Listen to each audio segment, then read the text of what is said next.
Hello అండి, ఎలా ఉన్నారంతా? మీ అందరికీ నాగుల పంచమి శుభాకాంక్షలు. నేనైతే నాగుల పంచమి రోజు ఉదయాన్నే లేచి ఇంట్లో పూజ అనేది జరుపుకొని ఆ తర్వాత టెంపుల్కి అనేది వెళ్ళిన.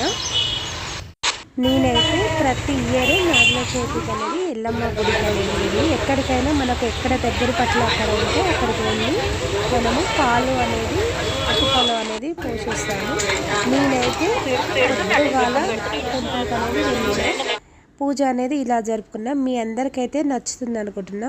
మీ అందరికీ మరొకసారి నాగుల పంచమి శుభాకాంక్షలు. మీ అందరికీ నచ్చినట్లయితే లైక్ చేయండి, షేర్ చేయండి, నా ఛానల్ని సబ్స్క్రైబ్ చేసుకోండి. నేనైతే పూజా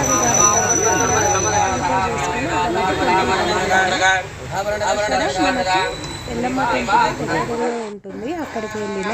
అక్కడనే మళ్ళీ అమ్మవారు అనేది కూడా విగ్రహం రూపంలో అమ్మవారిని టెంపుల్ని కట్టారు. ఇక్కడ మనము శ్రావణ మాసంలో అమ్మవారికి చీరలు, ఒడి బియ్యాలు, బోనము అవన్నీ అనేది అమ్మవారికి సమర్పిస్తుంటారు. చాలా చాలా బాగుంటుంది. టెంపుల్లో అమ్మవారికి అక్కడ చాలా చాలా బాగా జరుగుతున్నాయి పూజలు. రోజు అనేది నిత్య పూజలు అనేది జరుగుతాయి.